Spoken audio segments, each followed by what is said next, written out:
தமிழ் ஜனம் குடும்பத்தினருக்கு வணக்கம். நம்ம நாட்டில் இருக்கக்கூடிய பல பேருக்கு ஒரு கருத்து உண்டு. என்ன அப்படின்னு சொன்னா, இந்தியா ஒன்றும் அவ்வளவு பெரிய நாடு கிடையாதுங்க அப்படிங்கிற ஒரு ஒரு தாழ்வு மனப்பான்மை இருக்கு. அது மட்டும் இல்ல, மற்ற நாடுகள் மீது ஒரு பிரமிப்பு இருக்கு. அதுவும் குறிப்பா நம்ம நாட்டில் கம்யூனிஸ்ட் அப்படிங்கிற எண்ணம் கொண்ட சில பேருக்கு சீனா மேல ஒரு மிகப்பெரிய ஒரு பற்று இருக்கு. சீனா அப்படியே வளர்ந்துகிட்டு ஒரு பெரிய ஒரு டெக்னாலஜியா அது வளர்ந்துகிட்டு இருக்கு. இந்தியா சீனாவை பார்த்து கத்துக்கணும். இப்படியெல்லாம் இந்தியாவுக்கு பாடம் எடுக்கக்கூடிய நிறைய ஊடகவியாளர்கள்லாம் டிவியில் உட்காந்து பேப்பரில் எழுதியெல்லாம் நம்ம பார்த்துருப்போம், படிச்சிருப்போம். ஸோ அவங்களுக்கான ஒரு காணொளி தான் இது. உங்களுக்கு அந்த மாதிரி யாராவது உங்கள் குடும்பத்திலையும் உங்கள் நண்பர்கள் மத்தியிலையும் இருந்தாங்கன்னா இந்த வீடியோ கண்டிப்பாக அவங்ககிட்ட ஷேர் பண்ணுங்கள். Welcome to beyond headlines. Chinese radar fail Pakistan again. என்ன அப்படின்னு சொன்னால், பாகிஸ்தானுடைய ஒட்டுமொத்த டிஃபென்ஸ் சிஸ்டமும் சீனா கிட்ட இருந்து அவங்க வாங்கியிருக்கக்கூடிய டெக்னாலஜியை நம்பி தான் இருக்கு. அதாவது 2014 நரேந்திர மோடி அவர்கள் இந்தியாவினுடைய பிரதமராக பதவியேற்ற பிறகு பாகிஸ்தான் சைனா கிட்ட 9 LY லோம்டாஸ் அப்படிங்கிற ரேடார் ஆன்டி மிசைல் சிஸ்டமை பர்ச்சேஸ் பண்ணியிருக்காங்க. என்ன பண்ணோம் அப்படின்னு சொன்னா, பாகிஸ்தானை நோக்கி வரக்கூடிய எந்த ஒரு மிசைலையும் அது டார்கெட் பண்ணி அட்டாக் பண்ணும். தொடர்ந்து பார்க்கறதுக்கு முன்னாடி இந்த சேனலை சப்ஸ்கிரைப் பண்ணாம நீங்க வீடியோ பார்த்துட்டு இருக்கீங்கன்னா உடனே தமிழ் ஜனம் சேனலை சப்ஸ்கிரைப் பண்ணிக்கோங்க. சைனா பாகிஸ்தானுக்கு அந்த ஆன்டி மிசைல் ரேடார் சிஸ்டம் கொடுக்கும்போது என்னென்ன ப்ராமிஸ் பண்ணாங்க அப்படின்னு சொன்னா, 15 மீட்டர்ல இருந்து 18 கிலோமீட்டர் உயரம் வரைக்கும் இதோடைய ரேஞ்ச் இருக்கு.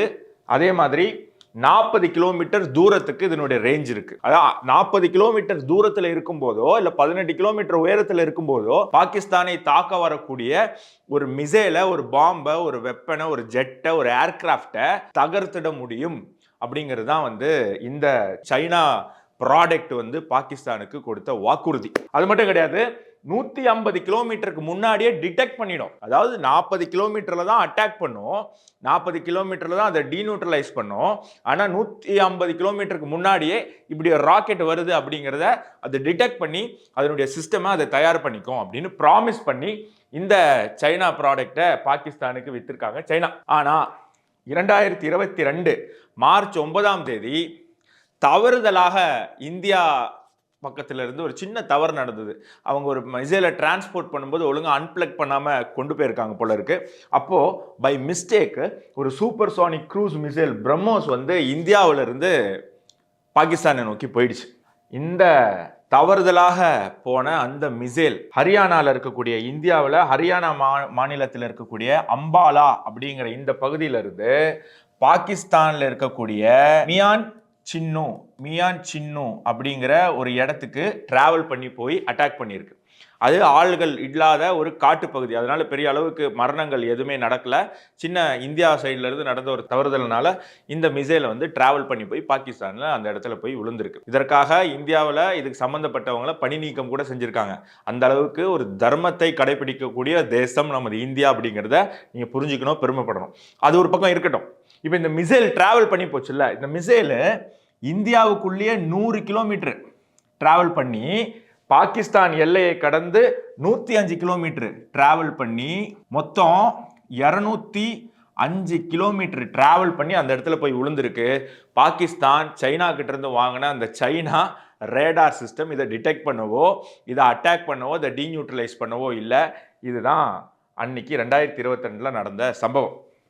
அதை தொடர்ந்து சைனா கிட்ட பாகிஸ்தான் சொல்லுது 388 டிஃபெக்டை அந்த சிஸ்டம்ல கண்டுபிடிச்சு சைனா கிட்ட பாகிஸ்தான் எடுத்து சொல்லுது. அதில் 103 புதுசாக கண்டுபிடிக்கப்பட்டதும் 285 பழசா ஆல்ரெடி கம்ப்ளைண்ட் கொடுத்த ப்ராப்ளம்ஸ். ஸோ இதெல்லாம் சரி பண்ணி எங்களுக்கு சீக்கிரமாக தாங்க, இந்தியா எப்போ வேணால் எங்களை அட்டாக் பண்ணுவோம், நாங்கள் கை கால் வச்சுட்டு சும்மா இருக்க மாட்டோம், நாங்கள் போய் இந்தியாவை சும்மா சீண்டுனா இந்தியா எங்களை திருப்பி அடிக்கும், அதுக்குள்ளே எங்களுக்கெல்லாம் ரெடி பண்ணி தாங்க அப்படின்னு சொல்லி கேட்டிருக்காங்க. இவரும் சிரிச்சுக்கிட்டே ஓகேன்னு சொல்லியிருக்காரு.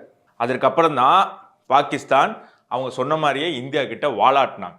பெஹல்காம்ல இஸ்லாமியர்கள் இல்லை அப்படிங்கிற ஒரே காரணத்துக்காக 26 பேர், 25 இந்தியர்கள், ஒரு நேபாளி அப்படின்னு சொல்லி 26 பேரை கொன்னொடுக்குனாங்க பாகிஸ்தான்ல இருந்து இஸ்லாமிய பயங்கரவாதிகள். அதற்கு எதிர்வினையாற்ற இந்தியா ஸ்பெசிஃபிக்கா டெரரிஸ்ட் கேம்ப், டெரரிஸ்ட் முகாமை ஸ்பாட் பண்ணி அட்டாக் பண்ணி ஒரு மிகப்பெரிய உலகத்திற்கு ஒரு மிகப்பெரிய நம்பிக்கையை கொடுத்திருக்கு, இந்தியா வந்து தீவிரவாதத்தை ஒருபோதும் அனுமதிக்காது அப்படின்னு சொல்லி. அப்படி இந்தியா பயன்படுத்தின வெப்பன்ஸ் என்ன இந்த அட்டாக்கு நம்ம பார்க்கணும்.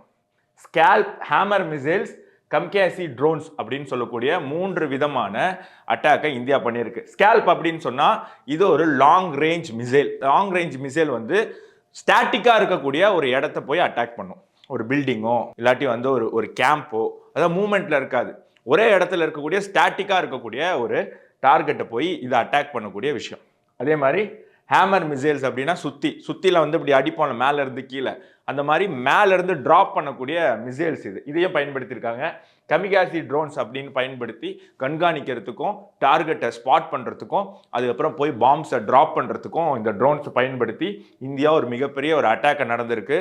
இந்த டிடெக்ட் பண்ணாங்கல்ல பாகிஸ்தான், இந்த பிரச்சனைகள் இருக்கு சைனா வந்து நீங்க தந்த டிஃபென்ஸ் சிஸ்டம்ல அப்படின்னு சொல்லி, அதெல்லாம் சரி பண்ணி பாகிஸ்தானுக்கு திருப்பி சைனா அந்த ப்ராடக்டை வித்திருக்கு. அந்த ப்ராடக்ட் திருப்பி இதை எதையுமே டிடெக்ட் பண்ணாம பாகிஸ்தான் மீண்டும் அவமானப்பட்டு, துன்பப்பட்டு, துயரப்பட்டு, வெக்கக்கேடாக இன்னைக்கு உலகம் முன்னாடி தலை குனிஞ்சு நிக்குது. சைனா வந்து பாகிஸ்தானை ஏமாத்துறது இது முதல் முறை கிடையாது. இதற்கு முன்னாடியே ஒரு தடவை அவங்க இந்த மாதிரி பண்ணியிருக்காங்க. என்னன்னா, கோவிட் நேரத்தில் இந்தியா வந்து உலகிற்கு வேக்சின் எக்ஸ்போர்ட் பண்ணிச்சு. பொருளாதாரத்தில் பின்தங்கின நாடுகளுக்கு இலவசமாக கொடுத்தாங்க. நம்ம பார்த்துருப்போம், ஒரு நாட்டுக்கு இந்தியா பிரதமர் மோடி போனப்போ அவர் காலில் விழுந்து அந்த நாட்டினுடைய முதல் குடிமகன் வந்து ஒரு ஆசீர்வாதம் வாங்குவார். கேட்டதுக்கு கோவிட் நேரத்தில் இந்தியா தான் எங்களை காப்பாற்றியது அப்படின்னு சொல்லியிருப்பாங்க. அந்த மாதிரி உலகிற்கும் பொருளாதாரத்தில் பின்தங்கின நாடுகளுக்கும் இந்தியா வந்து வேக்சினை எக்ஸ்போர்ட் பண்ணப்போ பாகிஸ்தான் வந்து போய் சைனா கிட்ட உதவி கேட்குறாங்க. எங்களுக்கு ஏதாவது பண்ணுங்க, நாங்கள் உங்களுக்கு ஹெல்ப்ஃபுல்லாக இருக்கோம்ல, இந்தியாவை வெறுப்பேற்றுறதுக்கும் நீங்கள் சொல்கிற சில இந்த கூலி வேலைலாம் இந்த ரவுடிங்கெல்லாம் பண்ணுவாங்களா, அந்த மாதிரி சைனாவுடைய கூலி தொழிலாளி தான் பாகிஸ்தான். ஸோ நாங்கள் உங்களுக்கு அந்த மாதிரிலாம் ஹெல்ப் பண்ணுறோம்ல, நீங்கள் எங்களுக்கு எதாவது ஹெல்ப் பண்ணுங்கள், பிபிடி கிட்டெல்லாம் தாங்க அப்படின்னு கேட்டிருக்காங்க. இப்போ சைனா சொல்லியிருக்காங்க, எனக்கே பிபிடி கிட் இல்லை, நீ யார் கோமாளியும் உனக்குலாம் தர முடியாதுன்னு சொன்னப்போ அட்லீஸ்ட் மாஸ்காவது தாங்க அப்படின்னு கெஞ்சி கேட்டதுக்கு கொஞ்சம் மாஸ்க் அனுப்பி வச்சுருக்காங்க. ஆனால் என்ன பண்ணாங்க, ஒரிஜினல் மாஸ்க் அனுப்பலை, ஆல்ரெடி சைனாவில் தயாரித்து வைத்திருந்த ஜெட்டி அண்டர்வேர் இருக்குல்ல, அந்த அண்டர்வேரை மாஸ்காக கன்வெர்ட் பண்ணி பாகிஸ்தானில் இருக்கிறவங்க நீ இதை மூக்கில் போட்டால் போதும் அப்படின்னு சொல்லி அமுச்சு கொடுத்துருக்காங்க. ஸோ சைனா வந்து பாகிஸ்தான் ஏமாத்துறது இது முதல் முறை அல்ல. இப்போ சைனா கிட்ட வெப்பன்ஸ் வாங்கக்கூடிய நாடுகளுடைய பட்டியல் பாருங்களேன். பாகிஸ்தான், பங்களாதேஷ், மியான்மர், அப்புறம் கொஞ்சம் ஏஷியன் கண்ட்ரிஸும் ஆப்பிரிக்கன் கண்ட்ரிஸும், அதாவது பஞ்சத்தில் அடிப்பட்ட நாடுகளாக தேர்ந்தெடுத்து எவனெல்லாம் பிச்சை எடுத்துட்டு இருக்கானோ அவனெல்லாம் வந்து நம்ம சீப்பாக ஏமாத்திடலாம் அப்படின்னு சொல்லி தேர்ந்தெடுத்து சைனா வந்து அவங்களுடைய வெப்பன் சிஸ்டமை சப்ளை பண்ணியிருக்காங்க. பாகிஸ்தான், பங்களாதேஷ், இதில் நீங்கள் பார்க்கலாம் அத்தனை நாடுகளுமே இந்தியாவுக்கு எதிராக ஒரு மனநிலை கொண்ட தீவிரவாதத்தை இந்தியாவுக்குள்ள ஊடுருவ பயன்படுத்தக்கூடிய ஒரு களமாக வந்து இருந்துகிட்டு இருக்கு. இப்போ அப்படியே பாருங்களேன், இந்தியாவுக்கிட்ட யாரெல்லாம் பர்ச்சேஸ் பண்றாங்க. பாகிஸ்தான் வந்து சைனா கிட்ட பர்ச்சேஸ் பண்றதெல்லாம் டுபாக்கூர் நாடு நம்ம பார்த்துட்டோம். இப்போ இந்தியா கிட்ட யாரெல்லாம் வெப்பன்ஸ் பர்ச்சேஸ் பண்றாங்க, முக்கியமான நாடு அர்மேனியா. இன்னைக்கு அர்மேனியா வந்து ஃபினிஷ்டு ப்ராடக்ட்ஸ், இந்தியாவிலேருந்து தயாரிக்கக்கூடிய டிஃபென்ஸ் ஃபினிஷ்டு ப்ராடக்ட்ஸை வாங்கக்கூடிய ஒரு முக்கியமான கண்ட்ரியாக இருக்குது அர்மேனியா. இந்தியா கிட்ட வெப்பன் வாங்குறத தெரிஞ்சுக்கிட்டு அர்மேனியாவுடைய எதிரி நாடுகள் இப்போ அர்மேனியாவுக்கு எதிராக போர் போகிறத கூட நிப்பாட்டியிருக்காங்க. அங்கே சிறு சண்டை உருவாக வேண்டிய ஒரு சூழ்நிலை, இந்தியாவோட ஒப்பந்தம் போட்டுட்டாங்க. இந்தியாவினுடைய ஜெட்டு மிசைல்ஸும் அர்மேனியா வாங்குதுன்னு தெரிஞ்சுக்கிட்டு அவங்க இன்னைக்கு வாழை சுற்றிட்டு போயிருக்காங்க. யூஎஸ் உலகத்தினுடைய மிகப்பெரிய சக்தி, வேர்ல்டு பவர்னு சொல்லக்கூடிய United States, middle east country, இன்னைக்கு பொருளாதாரத்தில் அவ்வளவு முன்தங்கிய அவ்வளவு உயர்ந்திருக்கக்கூடிய நாடுகள் middle east, Thailand, Malaysia, Indonesia எல்லாம் வேர்ல்டு பவர். ஸ்ரீலங்கா நம்மளோட அண்டைய நாடு, Germany world power, Belgium world power, Turkey பாகிஸ்தானுக்கு உறுதுணையாக இருக்குன்னு சொல்லப்படக்கூடிய டர்க்கி கூட இந்தியா கிட்ட இருந்து வாங்குது. Egypt, Oman, Israel, Kenya, Nigeria, இப்படி சொல்லிக்கிட்டே போகலாம். இட்டாலி, யுனைடெட் அரப்ஸ் எமிரேட்ஸ்னு, சவுதி அரேபியான்னு, இப்படி உலகத்தில் அறிவார்ந்த மக்கள் வாழக்கூடிய வாழ்க்கை தரத்தை உயர்த்தி உயர்த்தி எடுத்துட்டு போகக்கூடிய ஒரு சமுதாயம் இருக்கக்கூடிய நாடுகள் எல்லாம் இந்தியாவிடமிருந்து வெப்பன்ஸ் பர்ச்சேஸ் பண்ணுது. அதாவது இப்போ இருக்கக்கூடிய மனித உறவுலேருந்து ரிவர்ஸில் போகக்கூடிய பாகிஸ்தான், பங்களாதேஷ் மாதிரி இருக்கக்கூடிய நாடுகள் எல்லாம் சைனா கிட்ட இருந்து வெப்பன்ஸை பர்ச்சேஸ் பண்ணுது. இப்போ இந்தியாவுடைய டிஃபென்ஸ் எக்ஸ்போர்ட்டு கிட்டத்தட்ட 23,622 கோடியில் இருக்கு. 2025 கணக்குப்படி 23,622 கோடியில் இருக்கு. இதுக்கு டார்கெட் ஃபிக்ஸ் பண்ணியிருக்காங்க. 2029 இந்தியா 50,000 கோடி டிஃபென்ஸ் எக்ஸ்போர்ட் பண்ணியிருக்கணும் அப்படின்னு சொல்லி இந்தியா டார்கெட் ஃபிக்ஸ் பண்ணி உலகத்தினுடைய ஒரு சூப்பர் பவராக மாறும் திசையை நோக்கி இந்தியா பயணித்து கொண்டிருக்கு அப்படிங்கிறத நீங்கள் பார்க்கணும். இப்போ இந்த பயணத்திற்கு இப்போ இந்த டிஃபென்ஸ் எக்ஸ்போர்ட்டை இன்க்ரீஸ் பண்ணணும். அப்போது கவர்மெண்டால் மட்டுமே தயாரிக்க முடியாது, இல்லை ப்ரைவேட் செக்டார்ஸும் வரணும். ஆல்ரெடி இருந்திருக்கு, இப்போ ப்ரைவேட் செக்டார்ஸ் அதிகமான பேர் டிஃபென்ஸ் மேனுஃபேக்சரிங்குள்ளே வராங்க. அப்படி இருக்கக்கூடிய கம்பெனிஸ் தான் Tata advance system limited, L and T, Mahindra, Reliance, Kalyani group, அதானின்னு சொல்லி ஏகப்பட்ட கம்பெனிஸ் வந்து இதில் வருது. இப்போது சைனாவுடைய பிரைம் எனிமீஸ் யார்? இப்போ சைனா வந்து அவங்க வந்து அமெரிக்காவை சர்பாஸ் பண்ணணும்னு பார்க்குறாங்க வெப்பன் சப்ளைல. ஆனால் அதுக்கு முட்டுக்கட்டையாக இருக்கிறது யார்? இந்தியா. இந்தியாவுக்கு யார் உதவுறது? இந்த பிரைவேட் செக்டர்ஸ். இந்தியாவிலே தயாரிக்கக்கூடிய இந்தியன் கம்பெனிஸ் தான் சைனாவுடைய மிகப்பெரிய எதிரியாக இருக்கு. இந்த கம்பெனிஸ்லேயே அதிகமான எக்ஸ்போர்ட் யார் பண்ணுறா?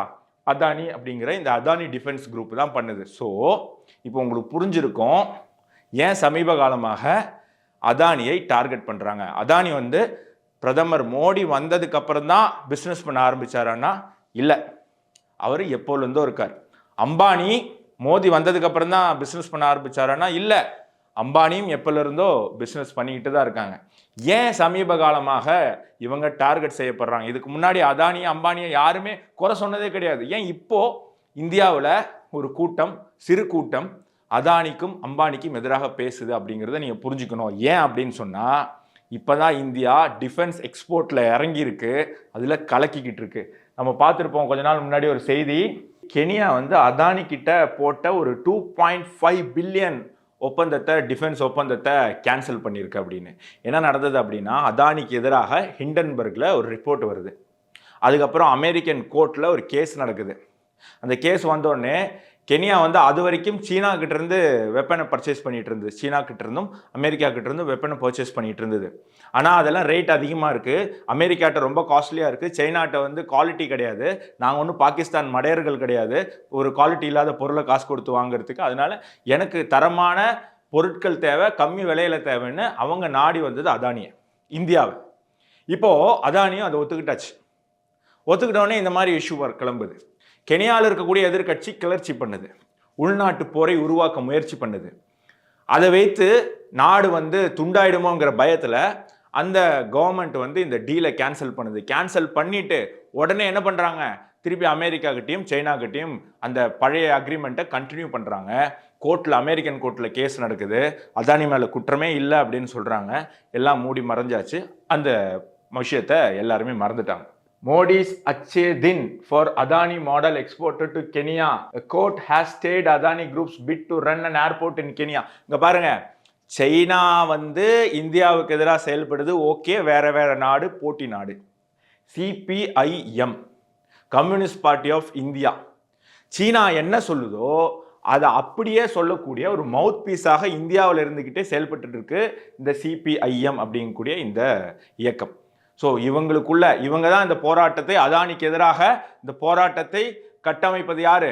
இந்த கம்யூனிச நக்சல் மாவோயிஸ்ட் சிந்தனை கொண்ட இந்த கம்யூனிச தோழர்கள்னு சொல்லக்கூடிய இவங்க தான் வந்து அதானிக்கும் அம்பானிக்கும் இந்தியாவுக்கும் எதிராக பல போராட்டங்களை கிளப்பி விட்டு மக்கள் மனசுல ஒரு குழப்பத்தை ஏற்படுத்தி இந்தியாவினுடைய வளர்ச்சியை தடுப்பதற்கு மிக முக்கியமான காரணமாக இருந்துகிட்டு இருக்காங்க. ஆனா நம்மளுடைய பாதுகாப்பு படையினரும் உள்துறை அமைச்சகமும் இன்னைக்கு இந்தியாவுக்கு எதிரியாக இருக்கக்கூடிய வெளிநாட்டு சக்திகளுக்கும் துரோகியாக இருக்கக்கூடிய சில உள்நாட்டு சக்திகளுக்கும் தொடர்ந்து சவுக்கடி கொடுத்துக்கிட்டு இருக்காங்க. இவங்கெல்லாம் என்ன நினைச்சாங்கன்னா, இந்தியாவில் வந்து பல ஆண்டுகளுக்கு பிறகு தனிப்பெரும்பான்மையினுடைய ஒரு ஆட்சி வந்தது, அதனால தான் இவங்க இவ்வளவு தைரியமாக ஒரு சர்ஜிக்கல் ஸ்ட்ரைக்காக இருக்கட்டும், இல்லாட்டி பால்கோட் ஏர் ஸ்ட்ரைக்காக இருக்கட்டும் எல்லாம் பண்ணாங்க. இந்த தடவை நம்ம பண்ண குழப்பத்தில் நம்ம மக்களை ஏமாற்றி ஒரு பெரும்பான்மையான ஆட்சியை இங்கே அமைக்க விடலை. ஸோ இந்தியாவினுடைய மனநிலை கொஞ்சம் டோன் டவுன் ஆகிருக்கும்.